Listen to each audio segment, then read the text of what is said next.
할렐루야. 12월 둘째 주일 아침입니다. 귀한 예배 함께 하신 여러분 모두를 주님의 이름으로 환영합니다. 이제 마음을 정돈하시고 다 함께 기도하심으로 2020년 12월 13일 주일 예배를 하나님께 드리시겠습니다.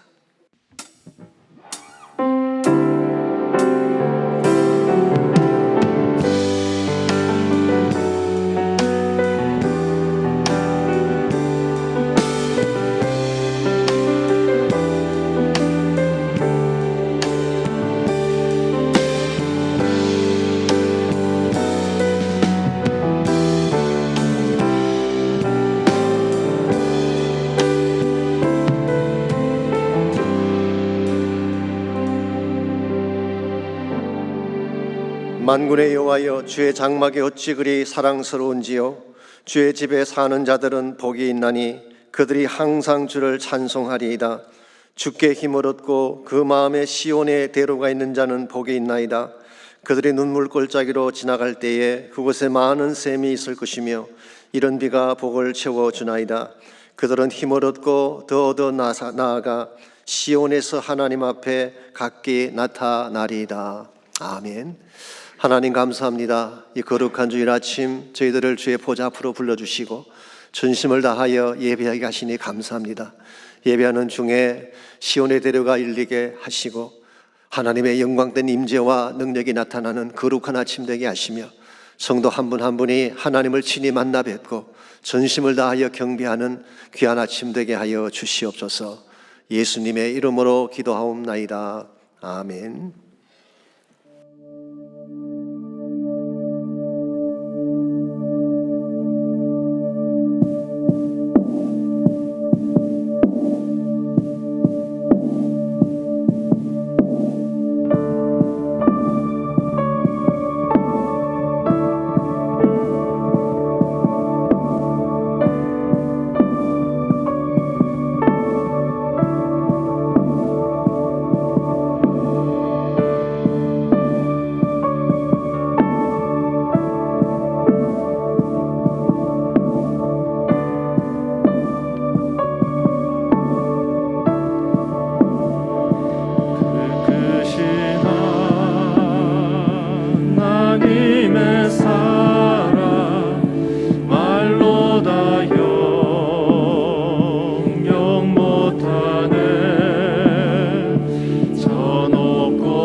참아도 한없는 하나님의 사랑 다 기록할 수 없겠네. 하나님의 크신 사랑 그 어찌 닿았을까.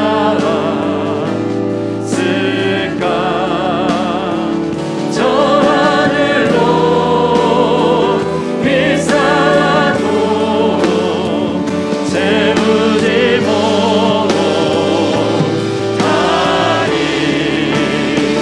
하나님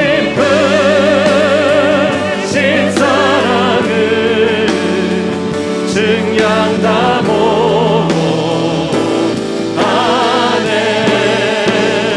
영원히 변치 않는 사랑 성도여 찬양하세. 하나님 크신 사랑을 증량 다 못하네.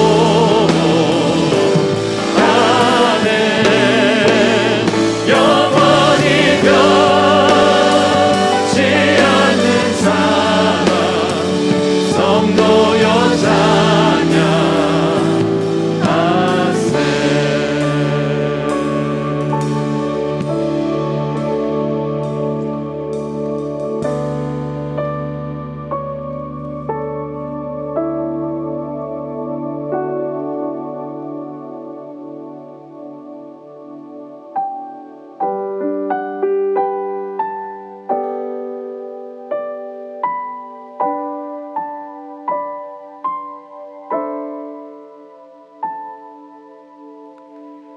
참 반가운 성도여 다 이리 와서 베들레헴 성 안에 가봅시다. 저 고요에 놓이신 아기를 보고 엎드려 절하세. 엎드려 절하세. 엎드려 절하세. 구준하셨네.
두려워하지 말라, 내가 너와 함께함이라.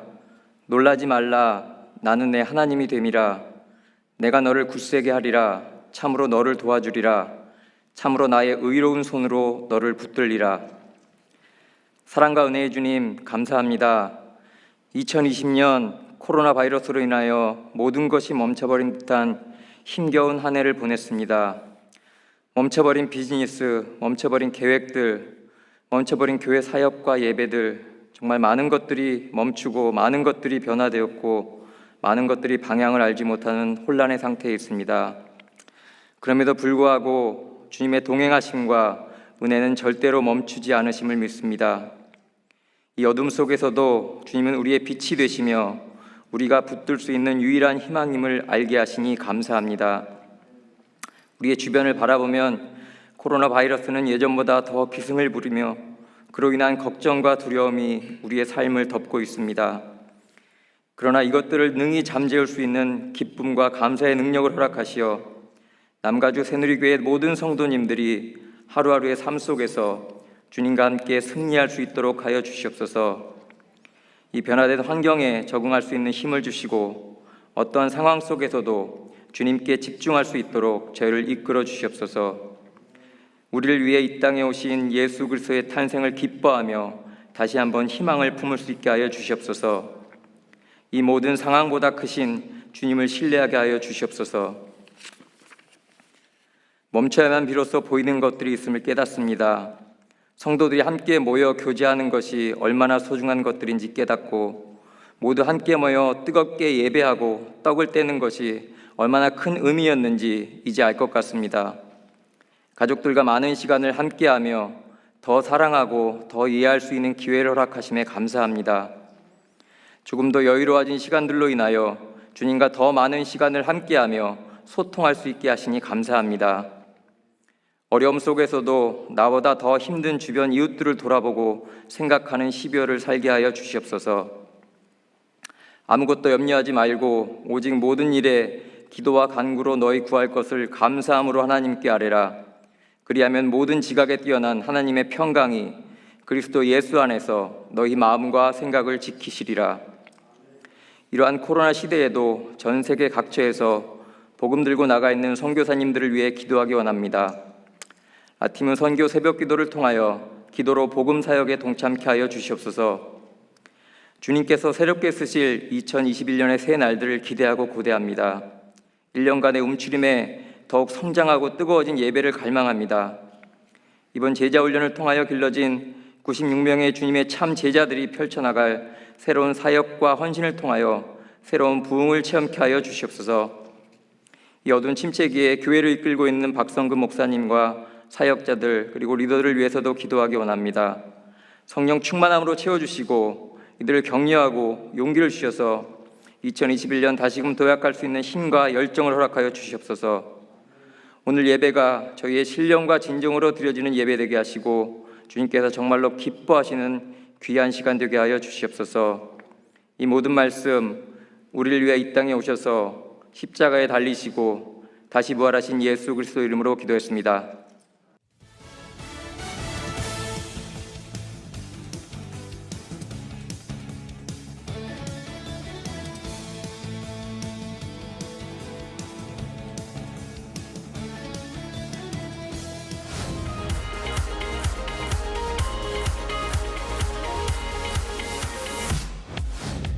내일부터 토요일까지 라팀은 선교 새벽기도회가 미션센터 본당에서 진행됩니다. 현지에서 사역하는 IMB 해외 선교사들과 저희 교회에서 후원하는 해외 선교사들을 위해 기도하는 시간입니다. BSBC 모든 성도님들의 많은 참여를 부탁드립니다.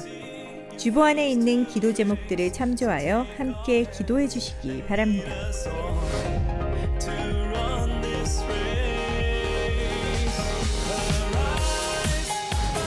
하나님의 풍성한 은혜 가운데 가을 학기 온라인 제자훈련을 마쳤습니다.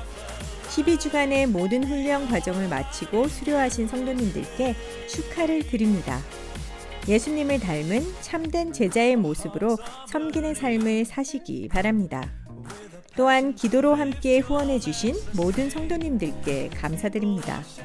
별도의 수료식은 갖지 않지만 축하와 격려를 부탁드립니다.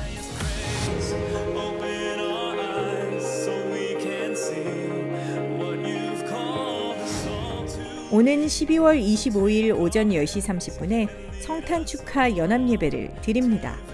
이 땅에 오신 예수님을 찬양하고 감사하는 귀한 예배입니다. 이중 언어로 드리는 성탄 축하 연합 예배에 BSBC 모든 성도님들을 초대합니다. 당일 드리는 성탄 헌금은 전액 선교를 위해 사용됩니다. 양무리 식구들과 함께 참여하시기 바랍니다. 주님 안에서 행복한 한 주 보내시길 바랍니다. 오늘 귀한 주일 예배 함께 하신 여러분 모두를 다시 한번 주님의 이름으로 환영합니다. 가정에서 또 여러 처소에서 온라인으로 예배하시는 모든 분들도 진심으로 환영합니다. 광고에서 보신 것처럼 내일 새벽부터 라팀은 선교 새벽 기도회가 시작이 됩니다. 해외 선교사님들을 위한 특별 기도 주간이죠. 그래서 저희 교회에서 파송되신 해외 나가 계신 분도 있고 또 저희 교단에서 파송한 IMB에서 나가신 선교사님도 많이 계십니다. 우리 그분들을 위한 기도 시간이기 때문에 여러분 꼭 기억하시고 함께 해주시기를 바라고, 주반에 보시면은 선교사님들의 기도 제목들이 나와 있습니다. 그래서 매일 나와 있기 때문에 여러분께서 함께 매일 기도해 주시면 좋겠습니다.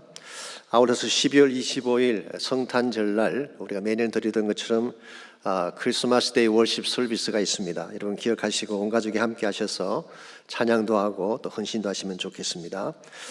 제자훈련이 은혜 가운데 잘 마쳤습니다. 사실 팬데믹이기 때문에 어떡할까 참 염려를 많이 했는데 오늘 제자훈련 부장님이 줌으로도 하십시다 그렇게 말씀하셔서 했더니 참 너무 열매가 좋습니다.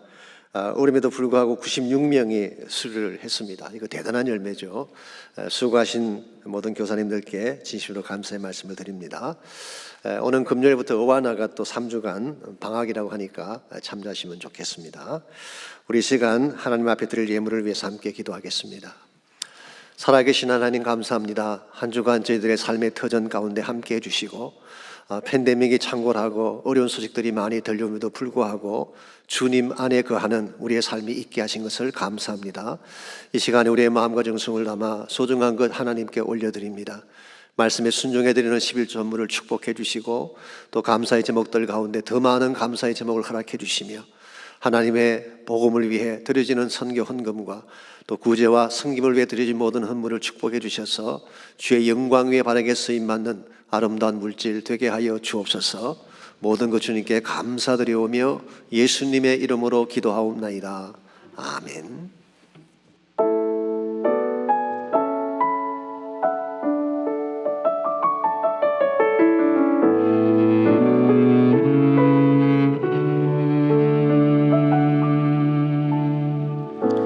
거룩한 밤 하늘에 큰 별이 양떼를 지키던 목자들에게 큰 기쁨의 소식을 전했네. 온 세상 알도록 작은 마을 베들레헴에서 예수님 탄생했으니 가장 큰 왕이 나셨다네. 예수는 만왕의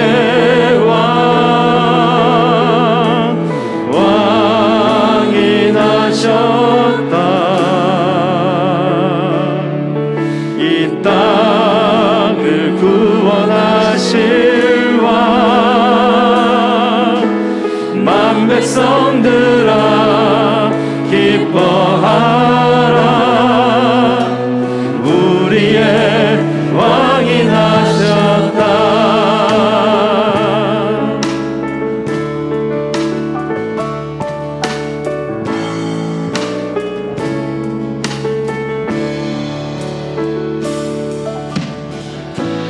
그의 강한 능력의 손길이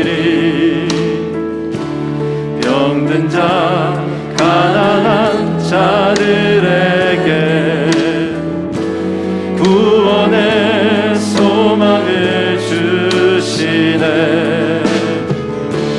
그분은 평강의 왕이 나셨다. 이 땅을 구원하실 왕, 만 백성들아 기뻐하라. 우리의 왕이 나셨다.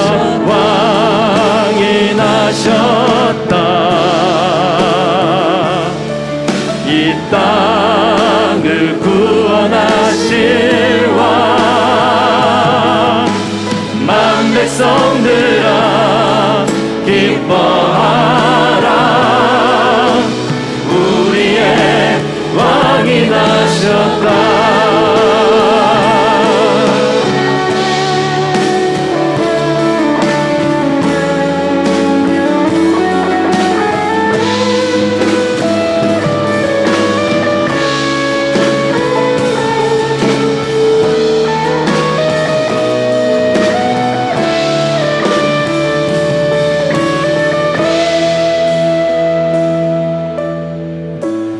온 세상 통치할 메시아,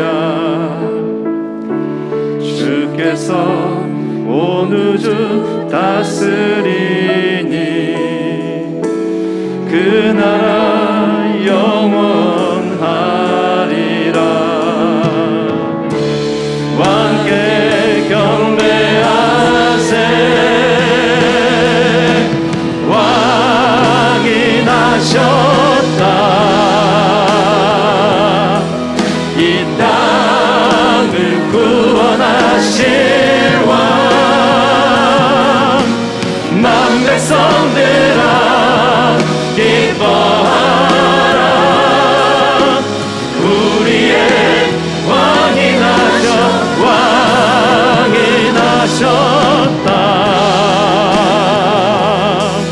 이 땅을 구원하실 왕,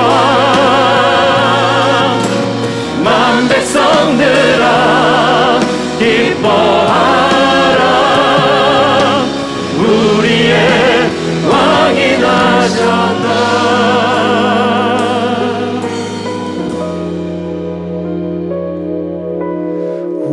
우리의 왕이 나셨다.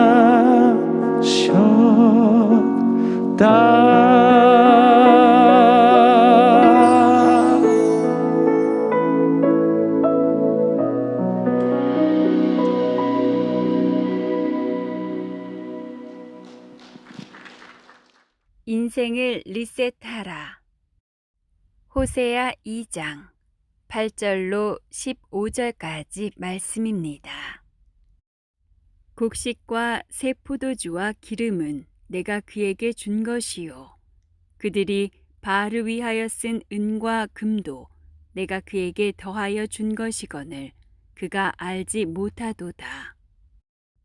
그러므로 내가 내 곡식을 그것이 익을 계절에 도로 찾으며 내가 내 새 포도주를 그것이 맞들 시기에 도로 찾으며 또 그들의 벌거벗은 몸을 가릴 내 양털과 내 삶을 빼앗으리라. 이제 내가 그 수치를 그 사랑하는 자의 눈앞에 드러내리니 그를 내 손에서 건져낼 사람이 없으리라. 내가 그의 모든 희락과 절기와 월삭과 안식일과 모든 명절을 패하겠고, 그가 전에 이르기를 이것은 나를 사랑하는 자들이 내게 준 값이라 하던 그 포도나무와 무화과 나무를 거칠게 하여 숲풀이 되게 하며 들짐승들에게 먹게 하리라. 그가 기고리와 폐물로 장식하고 그가 사랑하는 자를 따라가서 나를 잊어버리고 향을 살라 바알들을 섬긴 시일대로 내가 그에게 벌을 주리라. 여호와의 말씀이니라. 그러므로 보라, 내가 그를 타일러 거친 들로 데리고 가서 말로 위로하고 거기서 비로소 그의 포도원을 그에게 주고 아골 골짜기로 소망의 문을 삼아 주리니 그가 거기서 응대하기를 어렸을 때와 애굽 땅에서 올라오던 날과 같이 하리라. 아멘. 요즘 많이 등장하는 단어 중에 리셋라고 하는 단어가 있죠. 리셋이라고 하는 것은 문자 그대로 세팅을 다시 한다 그런 뜻이죠. 컴퓨터를 쓰시는 분들은 잘 아시겠지만 모든 컴퓨터에는 리셋 버튼이 있습니다. 컴퓨터를 사용하다가 프로그램이 연기든지 혹은 작동이 잘 안 될 경우에 리셋 버튼을 누르면 초기화 상태로 돌아가서 다시 시작할 수 있죠. 참으로 편리한 기능입니다. 이것이 리셋인데 과연 우리 인생도 리셋하는 것이 가능할까요?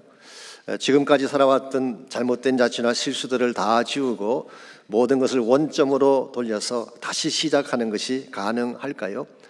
물론 컴퓨터처럼 리셋 버튼 하나 누르면 되는 그런 케이스는 없습니다. 그럴지라도 최소한 우리의 과거를 되돌아보면서 새로운 마음으로 인생을 시작한다면 가능할 수도 있습니다.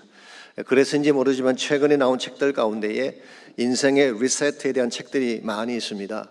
제가 한국에서 나온 책을 보니까 퍼스널 리셋이라는 책이 있었어요. 2020년 9월 달에 발간된 것이니까 최신간이라고 할 수가 있겠죠. 그 책을 쓰신 분이 이라야라고 되어 있어서 저는 처음에 일본 분이 썼나 생각했는데 아닙니다. 문예 창작을 전공하신 한국 분입니다. 그 책의 부제가 한 번뿐인 인생, 하마터면 대충 살 뻔했다. 그런 부제를 담고 있습니다. 인생을 좀 더 잘 살고 다시 시작하고 싶은 사람들을 위해 만든 자기 개발서인 것을 알 수가 있습니다. 내용을 소개하면 대충 이런 것입니다. 인생을 리셋하려면 첫 번째로 나를 일으켜 세우라. 자기 충전이죠. 두 번째로 나를 사랑할수록 길이 열린다. 자기 관리라고 할 수가 있습니다. 세 번째로 좋아하는 일에 시간을 쓰라. 시간 관리죠. 네 번째로 어떻게 원하는 것을 얻는가. 목표 관리입니다. 다섯 번째로 좋은 관계가 괜찮은 인생을 만든다. 인간 관리라고 할 수가 있습니다. 다 좋은 내용들이고 또 번뜩이는 인사이트가 없는 것은 아니었습니다. 그럼에도 불구하고 과연 이와 같은 시도만으로 인생을 리셋할 수 있을까라는 생각이 저에게 들었습니다. 왜냐하면 우리 인간이 가진 근본 문제가 죄라는 문제인데 죄로 망가진 인생이 이와 같은 노력만으로 새롭게 될 수가 없기 때문에 그렇습니다. 조한 비비에가 쓴 은혜라는 책이 있습니다. 그게 보게 되면 인간 스스로 자신을 새롭게 하는 것이 얼마나 힘든 것인지에 대한 예화 하나가 소개가 되어 있습니다. 상습적으로 절도 행각을 하던 사람이 있었습니다. 되풀이되는 절도 행각 때문에 옥살이를 많이 했습니다. 지난 25년 동안 5번이나 감옥을 다녀왔는데요. 매번 죄목이 편의점 무장 강도였습니다. 그는 풀려나도 또다시 범죄를 저지르기 때문에 결국 종신형을 받고 감옥에서 남은 평생을 보내야 했습니다. 그런데 어느 날 의사 한 분이 기가 막힌 신약 하나를 개발을 했습니다. 이 약은 먹기만 하면 도벽이 떠나가는 그런 약이었습니다. 그 사람이 그 약을 복용하고 드디어 절도를 하던 도벽에서 해방이 되었습니다. 이것을 본 정부 관리가 그를 가석방시켜주고 새 삶을 살도록 허락해 주었어요. 더구나 좋은 일자리도 구해주고 성실하게 살도록 잘 도와주어서 이제는 방세도 자기 돈으로 낼 수 있게 되고 음식과 의복도 자기 돈으로 사고 생필품도 넉넉히 살 수 있는 그런 여건이 됐습니다. 근데 문제가 하나 생겼습니다. 시간이 지나는 동안에 그 의사가 만들었던 약의 효능이 떨어지기 시작하는 것입니다. 어느 날 감옥에서 사귀었던 옛날 친구가 찾아와서 한마디 던졌습니다. 전과자죠. 쉽게 말하면 나랑 같이 은행을 한번 털자. 그러면 날마다 이런 일을 하지 않고도 죽는 날까지 마음껏 즐기며 호랍게 살 수가 있어. 이 한마디 말에 잊었던 옛날의 도벽이 다시 되살아나서 은행 강도에 참여하게 되고 그 다음날 체포가 되어서 다시 평생을 감옥에서 보낸다는 그런 스토리였습니다. 우리가 인생을 리셋하려고 할 때 인간의 노력이 필요하긴 하죠. 그러나 그것만으로 우리 인생이 새롭게 되지는 않습니다. 왜냐하면 우리의 마음을 붙잡고 있는 죄악의 힘이 생각보다 크기 때문에 그런 것입니다. 그러므로 제가 결론부터 말씀을 드리자면 우리 인생을 리셋할 수 있는 분은 하나님 한 분밖에 없습니다. 그분만이 우리의 창조자이시고 그분만이 우리를 새롭게 할 능력을 가지신 분이기 때문에 하나님 한 분만이 우리 삶을 새롭게 만들 수가 있는 것입니다. 이런 면에서 여러분과 제가 참된 인생의 리셋을 원한다면 우리의 잘못된 삶을 청산하고 하나님께로 돌아가는 길밖에 없습니다. 하나님께로 돌아가면 그때 하나님께서 망가진 우리 삶을 다시 리셋하셔서 원상태로 복귀시켜 주시는 것입니다. 오늘 같이 그 본문에 보시면은 그 좋은 예가 나와 있습니다. 오늘 본문의 말씀은 이스라엘과 깨어진 관계를 다시 복원하기를 원하시는 하나님의 심정에 대해서 다루고 있습니다. 우리가 함께 읽지 않았지만 1절 말씀을 잠깐 보시면 너희 형제에게는 암미라 하고 너희 자매에게는 루하마라 하라. 사실 이 말씀은 지난주 다루었던 1장의 결론 부분이기도 하고 동시에 2장을 여는 서론이기도 합니다. 이게 암미와 루하마, 즉 앞에 붙어있던 로가 빠졌죠. 이 LO 히브리 말로 이 부정접두어인 로가 들어가게 되면 없다는 뜻인데 그것을 뺀 것입니다. 그러므로 너희들이 다시 my people, 나의 백성이 되고 너희들이 다시 my beloved, 나의 사랑하는 자가 되었다, 그런 뜻입니다. 사실 이것이 하나님이 마음속에 품고 있는 진짜 마음이죠. 할 수만 있다면 다시 그들을 하나님의 백성을 삼고 할 수만 있다면 다시 그들을 사랑해서 함께 교제하며 사는 것이 하나님의 마음이었습니다. 그런데 무엇이 문제였나요? 이스라엘 백성들의 근본 마음은 아직도 바뀌어지지 않았다는 데 문제점이 있습니다. 그래서 2절을 보시면 너희 어머니와 논쟁하고 논쟁하라. 그는 내 아내가 아니요 나는 그의 남편이 아니라 그가 그의 얼굴에서 음란을 제하게 하고 그 유방 사이에서 음행을 제하게 하라 그랬습니다. 여기서 어머니는 이스라엘 나라를 말하는 것입니다. 그리고 너희는 그 백성을 말하는 것입니다. 이스라엘 나라 전체가 음란을 행함으로 더 이상 하나님이 그들의 남편 될 수 없음을 선포한 것입니다. 그러므로 너희들이 어머니와 논쟁을 해야 된다. 여기 논쟁한다는 말의 뜻은 알교한다는 뜻이 아니라 법적 투쟁을 하라, 그런 뜻입니다. 즉 하나님이 이스라엘 백성과 같이 갈 수 없는 법적인 관계가 되었으니까 너희들도 더 이상 음행에 참여하지 말라, 그런 뜻입니다. 그러면서 5절을 보시게 되면 그가 이르기를, 여기서 그는 이스라엘을 말합니다. 나는 나를 사랑하는 자들을 따르리니 그들이 내 떡과 내 물과 내 양털과 내 삶과 내 기름과 내 술을 내게 준다 했음이라고 했습니다. 이 그녀가 따르는 사랑하는 자들, my lovers, 영어 성경 그렇게 번역이 되어 있어요. 이 이스라엘 백성이 따르던 my lovers, 그들이 따라다니던 사랑하는 자가 누구를 말할까요? 바알을 말하는 것입니다. 그런데 오늘 본문이 복수로 되어 있는 것을 보니까 아마도 다양한 이방 신들을 뜻할 수도 있겠습니다. 이스라엘 민족은 이들이 자기들을 먹여 살린다고 말하고 있습니다. 이스라엘이 부유하게 되고 부강하게 된 원인이 그들 때문이라고 말씀을 하고 있습니다. 여러분, 이게 과연 합당한 말일까요? 하나님 때문에 자유민족이 된 그들이, 하나님 때문에 여기까지 온 그 백성이 이제는 모든 것이 바알 때문이다 라고 선포하면서 바알과 사랑에 빠진 것입니다. 이와 같은 상황을 하나님 어떻게 용납하시겠습니까? 그래서 9절에서 11절까지를 보시면 여기에 대한 하나님의 반응이 나와 있습니다. 먼저 9절을 보시게 되면 하나님이 주신 모든 축복을 환수하시겠다, 주었던 모든 것을 빼앗아 가시겠다 말씀하셨고, 10절을 보시면 그들을 모든 수치 가운데에 드러나게 하시겠다 그렇게 말씀하셨고, 11절을 보게 되면 모든 희락과 명절을 폐지시키겠다.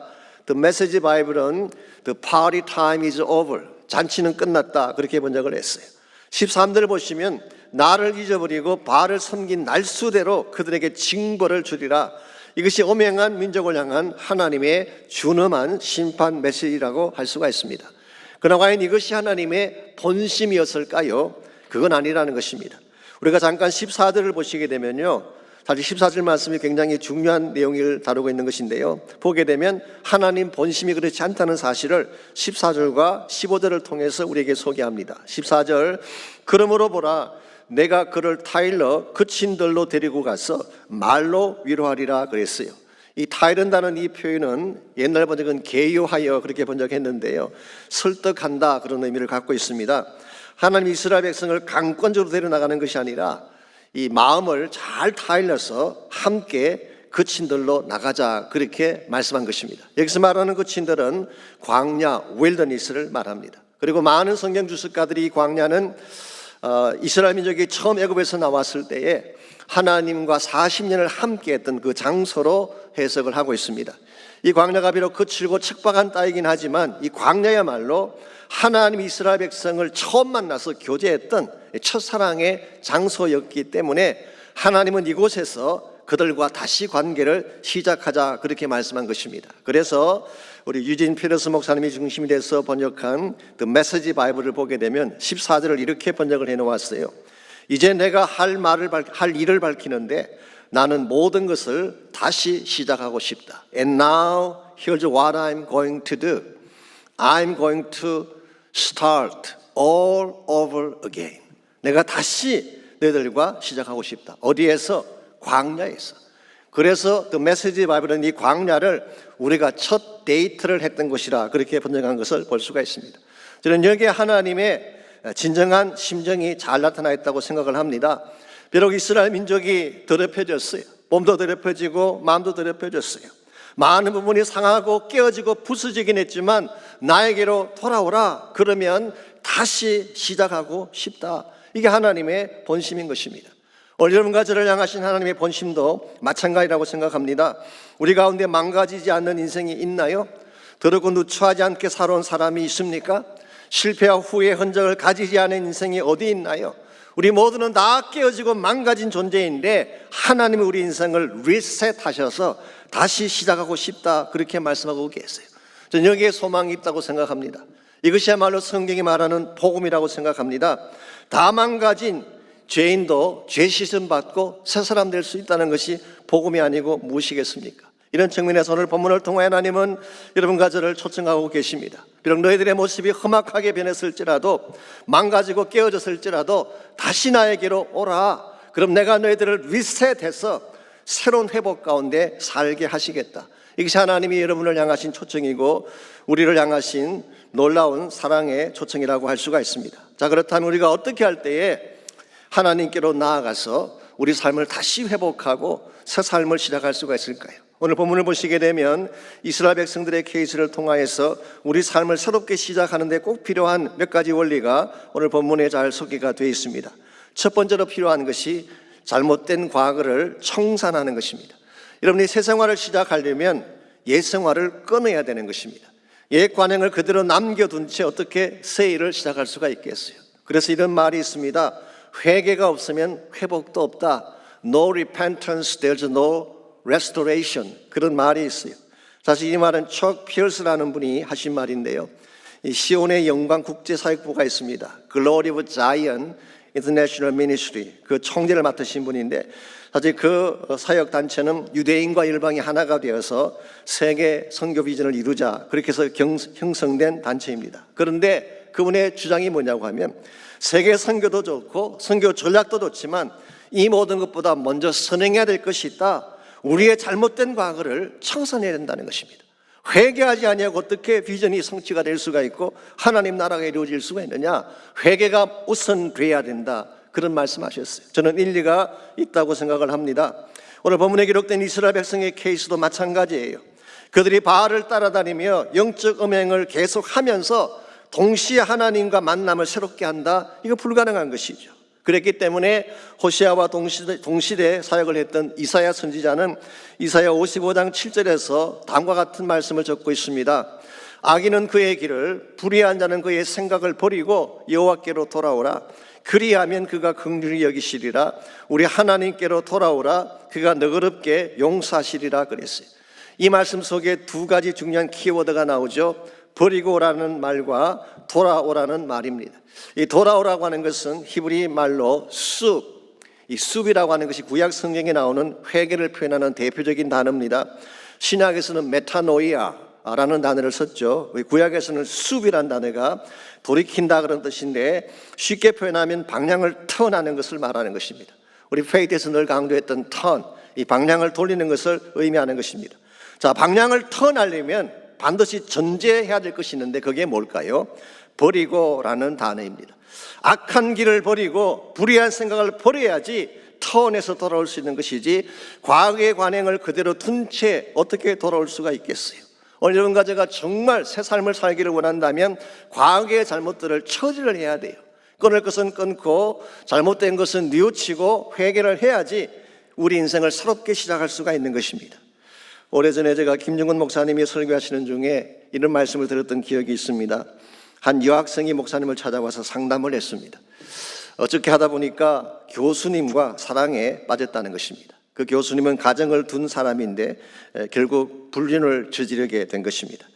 이렇게 되니까 공부도 잘 안 되고 삶도 엉망진창이 되고 마음 힘들어 견딜 수가 없으니까 좀 도와주십시오, 기대해 주십시오, 그런 내용의 상담이었습니다. 그때 김 목사님이 쉬운 방법이 있다, 빨리 가서 교수와 관계를 끊으라, 그렇게 충고를 했어요. 그랬더니 그 여학생이 말하기를 그건 할 수가 없대요.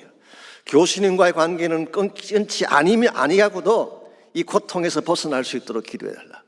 여러분, 이게 과연 가능할까요? 그래서 김 목사님이 주신 말씀이 그건 마치 비수를 가슴에 꽂은 채 칼을 뽑지 않고 병을 고쳐달라고 요청한 것과 똑같다. 먼저 가슴에 박힌 칼을 뽑아야지 치유도 가능하지 않겠느냐. 그래서 나중에 그 자매가 자기 잘못을 뉘우치고 관계를 청산한 후에 새 삶을 시작했다는 그런 말씀을 제가 들은 적이 있습니다. 여러분이 정말 새 생활을 원한다면 과거를 청산해야 되는 것입니다. 이제 2020년도가 거의 다 지나가고 새해가 다가오지 않습니까?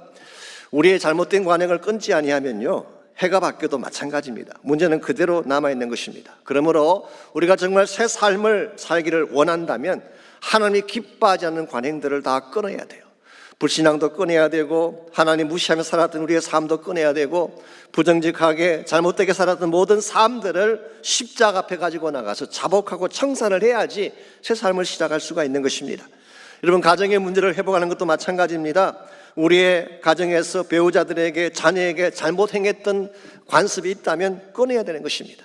막말하고 상처 주고 무관심하고 무책임하게 살았던 우리의 모습 그대로 둔 상태에서는 절대로 가정이 회복될 수가 없는 것입니다. 이런 면에서 우리가 정말 우리 인생을 리셋해서 새롭게 변화되기를 원한다면 첫 번째 해야 될 것이 과거의 잘못을 청산하는 것입니다. 두 번째로 해야 될 일이 베푸신 은혜를 인식하는 것입니다. 우리가 인생을 리셋하려면 과거의 잘못도 처리해야 되지만 우리에게 베푸신 하나님의 은혜도 기억을 해야 되는 것입니다. 즉 단순히 돌아오는 것만으로 충분하지가 않다는 뜻이에요. 하나님의 은혜 앞으로 나아와서 하나님의 은혜를 누려야지 참된 회복이 시작이 되는 것입니다. 그래서 8절 말씀 보시면은 이 8절은 이스라엘 백성이 착각했던 사실 하나를 소개해 주고 있습니다.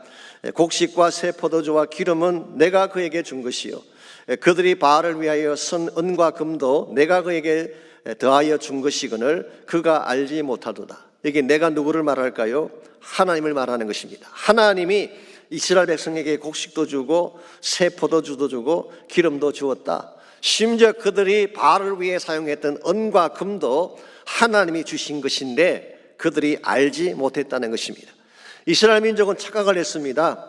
자기들이 잘 먹고 잘 살게 된 이유가 바알 숭배 때문이라고 생각을 했어요.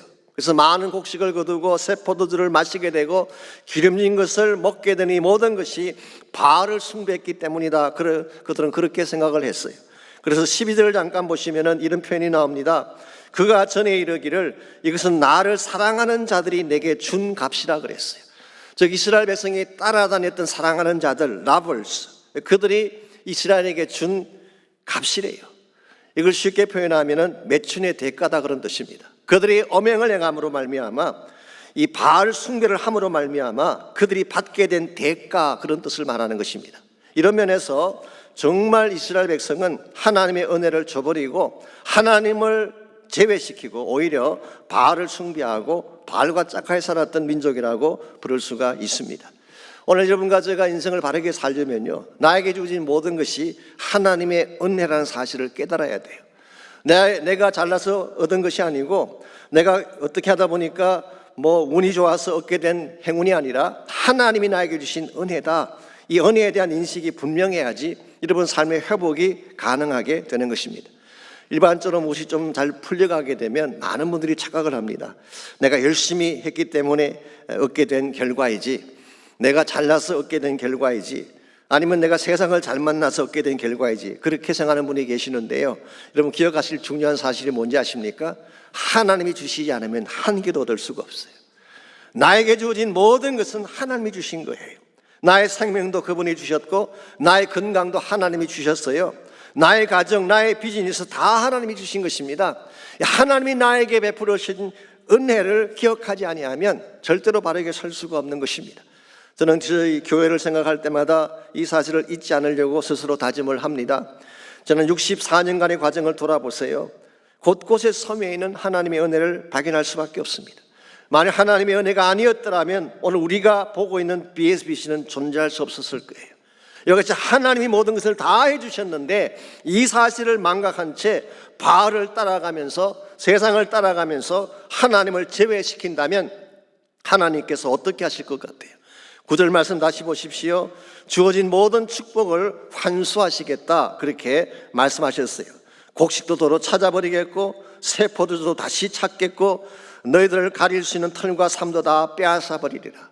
사실 이것은 경고의 말씀인 동시에 또 역사를 보게 되면 실제로 그렇게 행하신 말씀이기도 합니다. 우리가 알고 있는 것처럼 주전 722년도에 아수르에게 북왕국 이스라엘이 망하지 않습니까?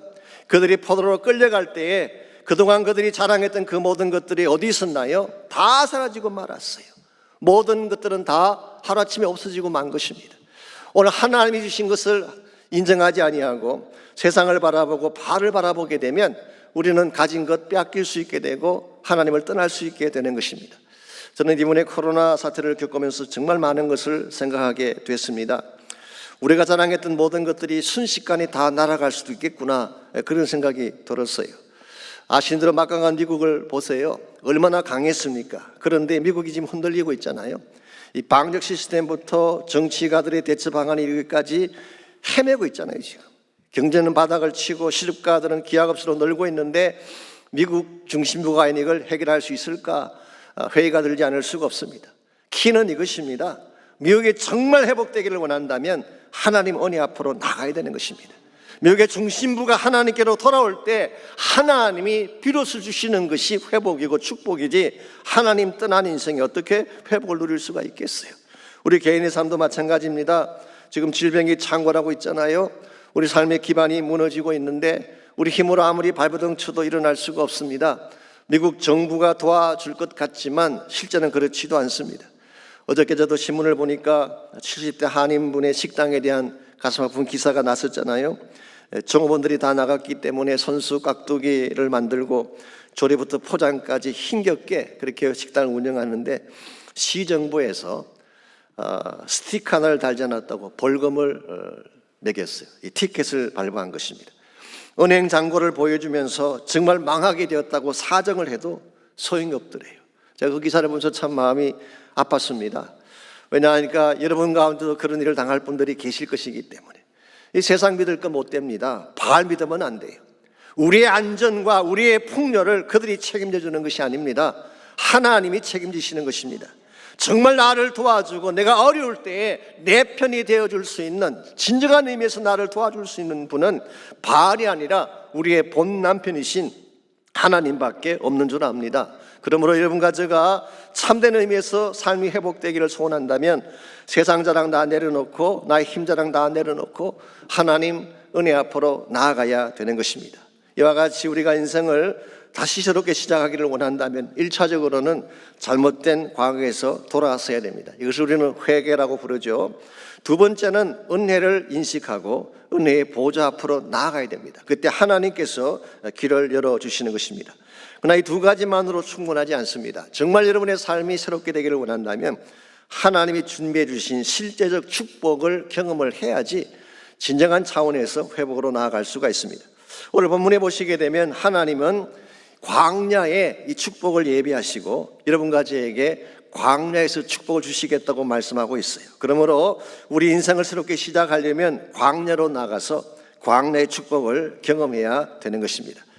오늘 본문의 중심 주제라고 할 수 있는 14절을 다시 보시면요, 하나님은 망가진 이스라엘 백성을 향해서 거친들로 데리고 가서 위로하겠다는 말씀을 하시죠. 여기서 거친들이라고 하는 것은 앞서 설명을 드린 것처럼 이스라엘 백성이 출애굽한 이후에 약 40년간을 보냈던 광야를 지칭하고 있습니다. 일반적으로 광야라고 하면 척박한 땅이고 불모지라고 생각을 하죠. 실제로 그렇습니다. 이 팔레스타인 지역의 광야는 그야말로 돌짝밭이고 모래로 이루어진 풀 한 폭이 자랄 수 없는 척박한 땅이 맞습니다. 그러나 영적으로 다시 보게 되면 이 광야야말로 하나님이 이스라엘과 가장 가까이 계셨던 곳이라고 할 수가 있습니다. 이스라엘 민족이 광야 한가운데서 진을 치게 되면 이스라엘 진 한가운데에 하나님의 성막이 세워지고 그 가운데 하나님이 임재하셨어요. 그래서 밤에는 불기둥으로 온 이스라엘 진중을 덮어주셨어요. 또한 그들이 행진을 할 때는 하나님이 앞서가시면서 구름 기둥으로 길을 안내하고 그들을 덮어주셨어요. 즉 밤낮 가리지 않고 하나님이 이처럼 그들과 가까이 계신 적이 없습니다. 뿐만 아니라 광야 기간 동안에 하나님은 그들에게 어떤 양식을 주셨나요? 만나라고 하는 기가 막힌 음식을 내려주셨어요. 이슬같이 귀한 양식, 하늘의 양식을 하나님이 광야 기간 동안만 허락해 주셨어요. 그것만이 아닙니다. 목마를 때는 반석을 터뜨려서 생수를 마시게 했고 가란 그 심령들을 죽일 수 있도록 은혜를 베풀어 주셨어요. 이와 같이 하나님이 우리와 함께하면서 가장 가까이 계셨던 곳이 광야인데, 이 광야를 통해서 하나님은 최소한 3가지 축복을 우리에게 주시겠다고 약속하고 있습니다. 오늘 여러분과 제가 힘들긴 하지만 어렵긴 하지만 광야 한가운데서 하나님을 만나게 되면 하나님은 15절 말씀해 보게 되면 우리 모두에게 3가지 축복을 주겠다고 말씀하고 계십니다. 15절입니다. 거기서 비로소 그의 포도원을 그에게 주고 아골 골짜기로 소망의 문을 삼아 주리니 그가 거기서 응대하기를 어렸을 때와 애굽 땅에서 올라오던 날과 같이 하리라고 했어요. 여기 3가지 축복 중에 첫 번째가 기쁨의 축복입니다. 포도를 주겠다고 하셨는데 이것은 순전한 기쁨의 회복을 말하는 것입니다. 이 포도주라고 하는 것은 유대인의 잔치집에 없어서는 안 될 필수품이죠. 이것이 있어야 기쁨을 누릴 수 있기 때문에 그렇습니다. 그래서 복음서에 보게 되면 예수님께서도 가나 혼인잔치에서 물로 포도주를 만드는 기적을 행하지 않으셨습니까? 이런 면에서 포도주는 기쁨을 상징하는 것입니다. 그러나 여러분, 한 가지 아셔야 될 중요한 일이 있습니다. 예수님께서 주시는 포도주와 세상이 주는 포도주는 다르다는 것을 알아야 돼요. 세상도 우리에게 기쁨을 줄 때가 있죠. 세상도 풍요롭고 또 기름진 것들을 줄 때가 있습니다. 그러나 세상에 주는 모든 기쁨은 육체적인 것입니다. 일시적인 것입니다. 잠깐이면 끝나고 마는 것입니다. 근데 예수님께서 우리에게 주시는 기쁨은 그런 차원이 아니에요. 우리 심령 가운데 부어주시는 기쁨이기 때문에, 기쁨의 원천을 심어주시기 때문에 이 기쁨은 사라지지 않는 것입니다. 그래서 이와 같은 기쁨을 샘솟는 기쁨이라고 말하죠. Joy like fountain, joy like a river. 계속해서 솟아나오는 기쁨.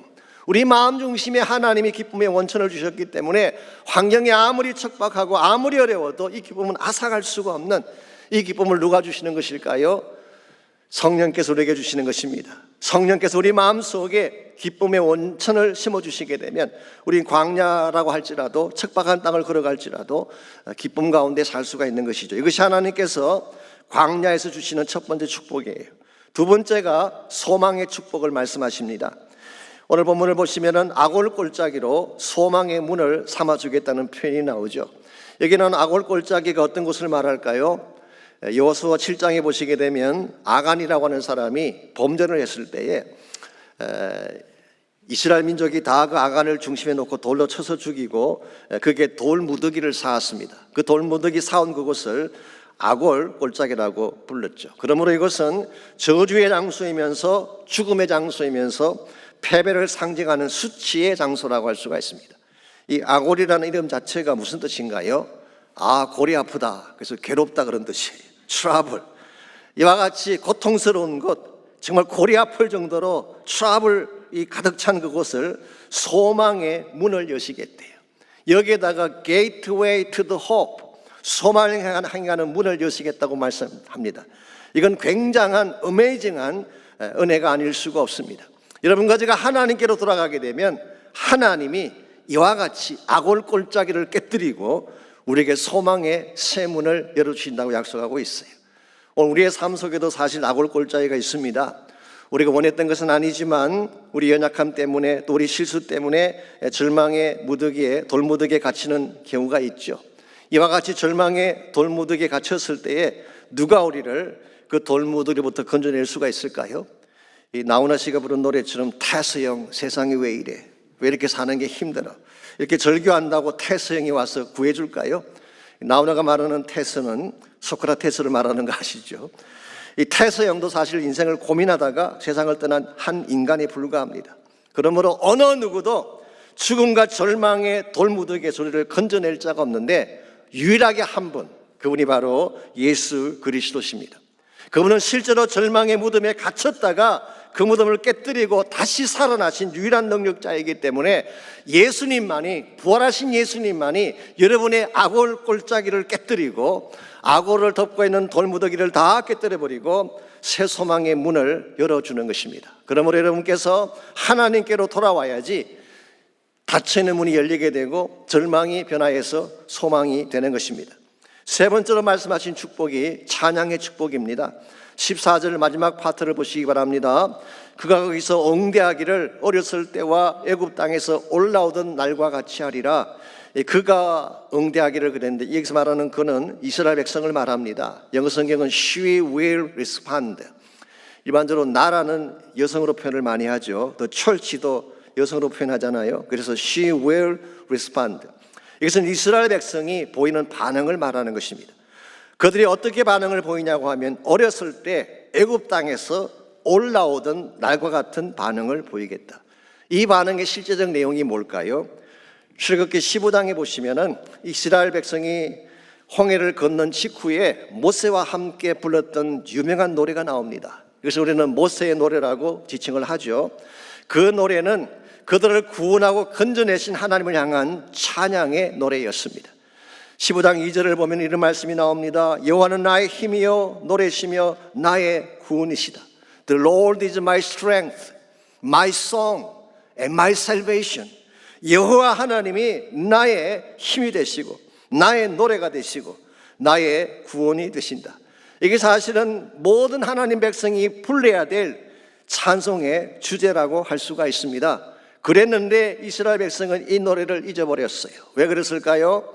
세상을 노래하고 바알을 노래하다 보니까 하나님 찬양하는 것을 잊어버린 것입니다. 이와 같이 노래를 잊어버린 백성을 향해서 참된 의미에서 심령 깊은 곳에서 울려나오는 찬양을 상실한 그 백성에게 하나님은 이렇게 말씀하십니다. 너희들이 그 옛날 나를 향해 순전한 마음으로 불렀던 그 노래 다시 부를 날이 올 것이다. 이게 바로 찬양의 회복에 대한 약속이라고 할 수가 있습니다. 여러분, 이와 같은 것이 여러분과 저를 향하신 하나님의 본심이에요. 하나님, 우리가 실패 현장에서 고통하며 사는 것 원치 않습니다. 우리가 절망 속에 빠져서 갈 바를 알지 못한 채 헤매이는 것도 원치 않습니다. 하나님께로 돌아와서 이 모든 것들을 다 회복하고 새롭게 살기를 원하는 것, 이게 하나님의 본심이라고 할 수가 있습니다. 그러므로 정말 잘못 살아온 지난 세월을 지우고 다시 인생을 리셋하기를 원하신다면 주님께로 돌아와야 합니다. 그리고 그분만이 당신의 모든 잘못된 과거를 씻어주실 수 있는 분이기 때문에 주님의 십자가 앞에 나가셔서 우리의 모든 죄를 다 토로하고 우리의 과거를 씻음받아야 돼요. 뿐만 아니라 그분께 나아가게 되면 악올골짝 같은 우리의 삶 속에 새 소망의 문을 열어주셔서 어떤 절망도 깨뜨릴 수 있도록 힘을 주시는 것입니다. 무엇보다도 우리가 그분께 나아가게 되면 그분을 노래해야 될 참 이유를 알게 하셔서 진정한 차원의 찬양이 터져나오게 하는 것입니다. 혹시 여러분 가운데 아직도 주님을 떠난 가운데 있으면서 돌아오지 않는 분이 혹시 계신다면 아직도 늦지 않았습니다. 주님께로 꼭 돌아오시기를 바랍니다. 그분의 십자가를 붙잡고 지난 세월의 아픔과 상처를 다 지워버리고 이제는 새로운 사람으로 변화되어져서 하나님 위해, 하나님의 영광 위에 살 수 있도록 여러분 자신을 결단하고 드릴 수 있기를 바랍니다. 미국의 찬송가 작가 중에 윌리엄 컬크 페이트릭이라고 하는 찬송가 작가가 있습니다. 이분은 1850년대 중반이죠. 이 필라델피아의 와턴 스트리트에 있는 감리교회에서 찬양 인도를 하고 또 주일학교를 가르치는 교사로 섬기던 그런 분입니다. 한 번은 감리교단에서 주최하는 부흥 집회가 있어서 이분에게 찬양을 좀 맡아달라고 하는 그런 의뢰가 왔어요. 그 당시는 천막에서 주로 집회를 했고 또 음악을 하는 여러 사람들을 이렇게 리크루트해서 함께 찬양을 인도하곤 그랬습니다. 근데 그 중에 노래를 참 잘하는 솔로리스트가 한 명 있었는데 이 사람은 자기 노래 순서만 끝나면 집회에 더 머물지 않고 그냥 그 텐트를 나가버리는 것입니다. 이 복음의 말씀을 듣고 함께 부흥회를 인도하면 참 좋을 텐데 매번 그렇게 하는 것을 보면서 컬크 페이트릭의 마음이 아팠어요. 저 영혼이 무슨 문제가 있길래 왜 좋은 이 집회를 자꾸 놓치고 떠나가는가. 그래서 그때부터 그 사람을 위한 기도가 시작되었다고 합니다. 하나님, 나는 저 영혼의 상황을 모릅니다. 그런데도 제 마음이 아프네요. 저 영혼을 도울 수 있도록 나를 사용해 주십시오. 그가 간절하게 기도하는 중에 하나님을 떠나 혼자 힘겹게 방황하는 그 사람의 모습이 눈에 들어왔고 그가 다시 주께로 돌아오는 그런 환상을 보게 됩니다. 여기에 영감을 얻어서 그가 지었던 유명한 찬송이 있습니다. 그 찬송 가사가 이렇게 시작되고 있습니다. 하나님을 너무 멀리 떠나 방황했습니다. I've wandered far away from God. 이제 집으로 돌아갑니다. Now I'm coming home. 죄의 길이 너무나 길고 험악했습니다.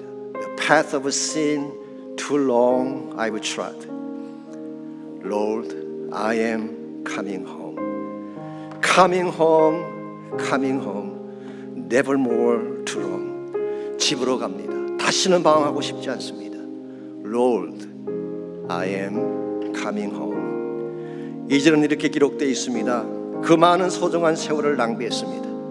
I've wasted my precious years. Now I'm coming home. 뉘우치는 눈물로 주님께 나아갑니다. Now repent with the bitter tears. Lord, I'm coming home. 이 찬양을 지은 컬 페이트릭이 그 다음 날 밤에 그 솔로리스트에게 이 찬양을 부를 것을 부탁을 했어요. 이 솔로리스트가 이 찬양을 부르다가 1절을 마치고 2절을 부르다가 그 자리에서 고꾸라졌어요. 성령께서 그 가슴을 친 것입니다. 그런 그 자리에서 통곡하며 뉘우치며 회개한 후에 구원 초청 시간에 강단 앞으로 나아갔고 그날 그는 처음으로 예수님을 자기 구원자로 영접하는 놀라운 축복을 누리게 되었다고 합니다. 우리 모두에게 이와 같은 경험이 필요해요. 하나님, 여러분과 제가 다시 그분에게 돌아오기를 원하고 계세요. 우리가 이제 찬양할 내용이 찬송가 273장인데요. 방금 소개해드린 그 찬양이 바로 그 찬양입니다. 우리말 번역은 이렇게 되어 있습니다. 나 주를 멀리 떠났다 이제 옵니다.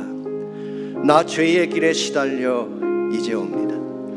그 귀한 세월 보내고 이제 옵니다. 나 뉘우치는 눈물로 주에 옵니다.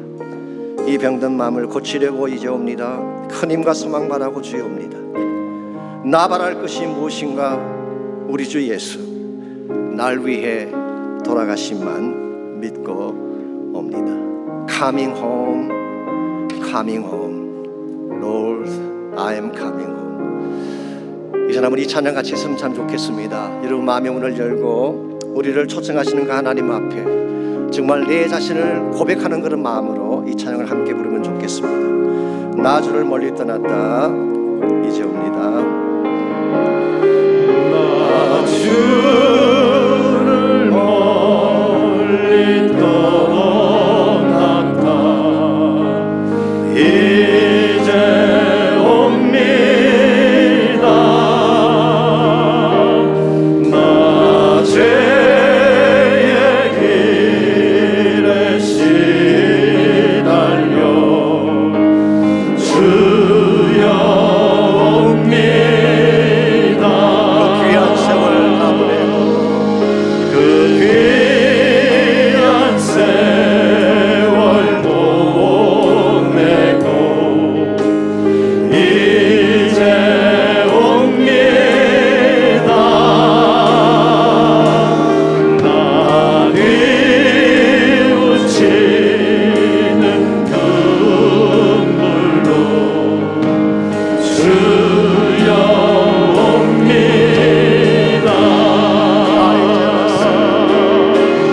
나 이제 왔으니 내 집을 찾아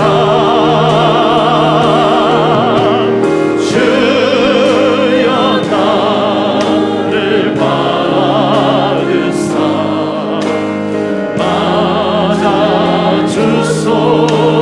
맞아주소서. 이 시간 잠깐만 우리 머리를 숙여서 함께 기도하며 결단하는 생각하기를 원합니다. 나 죄에 매여 고달파 이제 옵니다. 주 크신 사랑 받고자 주님이 이제 옵니다. Coming home, coming home.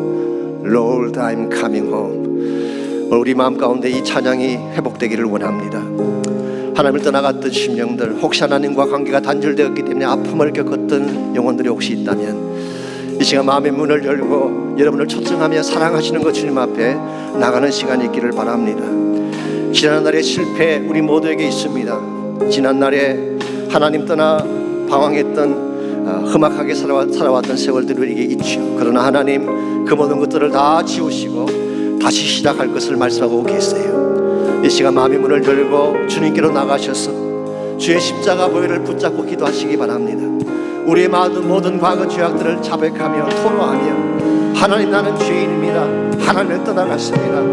하나님을 섬긴다고 말은 했지만 내 심령 한가운데는 하나님이 없었습니다. 나의 더러운 마음을 주의 보혈로 깨끗게 하여 주십시오. 다시 씻어 정결케 하여 주옵소서. 기도하시기를 바랍니다. 혹시 여러분에게 아울골짝 같은 돌무덤 속에 갇힌 것 같은 절망이 있는 분이 있나요? 부활의 예수를 만나시기를 바랍니다. 그분이 당신의 무덤을 깨뜨려 주시고 소망의 문을 여실 것이기 때문에 이 시간 우리 다 같이 한번 한 목소리로 우리 마음을 고백하며 나의 삶을 자백하며 하나님의 은혜를 구하며 I am coming home. 우리 하나님께 함께 기도하겠습니다. 하나님 감사합니다. 우리를 그렇게 사랑해 주셔서 우리가 이와 같이 주님의 은혜 앞에 나올 수 있도록 은혜를 주신 것을 감사합니다. 하나님 우리에게는 희망이 되었으라 합니다. 나의 과거 나의 지난날을 돌이켜볼 때에 허물을 가지 않고 부끄러운 것밖에 없음을 고백합니다. 이 시간 주에 성령 우리의 마음을 만져주시고 하나님 각자에게서 예배드리는 사랑하는 제자들의 심령을 찾게 해주셔서 그 마음의 문이 열리게 하십시오. 주께로 돌아오게 하십시오. 교만을 버리게 하시고 자만을 버리게 하시고 주 나를 받게 하시고 내가 곳이 없습니다 고백하며 하나님의 앞으로 나아갈 수 있는 우리가 되게 하여 주시기를 원합니다. 주여 아울골짝 같은 절망의 무덤에 갇힌 자가 있습니까? 우리 하나님의 은혜가 필요합니다.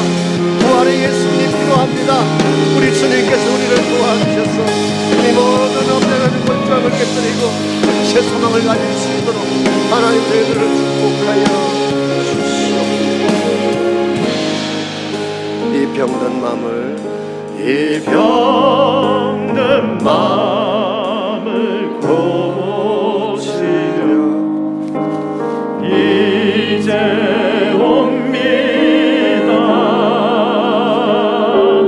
그 힘과 소망 바라고 주여 옵니다. 나 이제 왔습니다.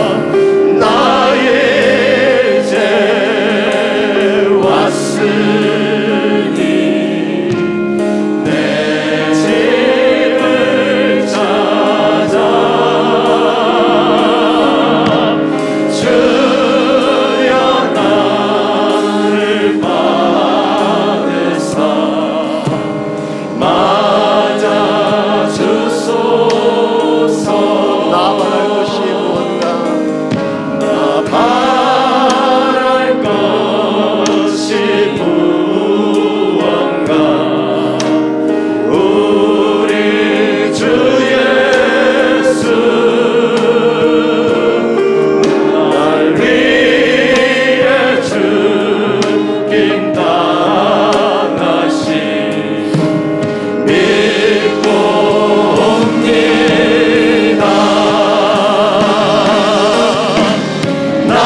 하나님 감사합니다. 하나님 멀리 떠나갔던 탕자와 같은 우리를, 타락하고 깨어지고 망가진 우리를 하나님 부르셔서 다시 새롭게 변화시켜 주시고 하나님 백성답게, 사랑받는 백성답게 주의 영광 위에 살도록 은혜 주신 것을 감사합니다. 아직도 이 은혜를 알지 못하고 이 사랑을 알지 못한 채 막힌 가운데 어려움을 겪고 있는 형제나 자매가 혹시 있다면 주여 그 마음을 열어주시기를 간절히 원합니다.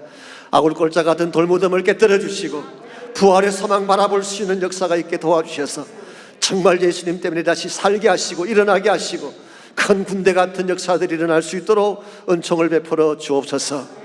이제는 우리 구주 예수 그리스도의 은혜와 하나님 아버지의 무한하신 사랑과 성령님의 충만한 임재하심이 이 시간 주 앞에 나와 전심을 다해 찬양하고 예배한 사랑하는 주의 백성들과 각 가정에서 처소에서 예배하는 모든 사랑하는 주의 백성들 위해, 또 그들의 가정과 삶의 터전과 자녀들과 자손들 위해 이제로부터 항상 함께하여 주시기를 살아계신 예수님의 이름으로 간절히 축원하옵나이다. 아멘.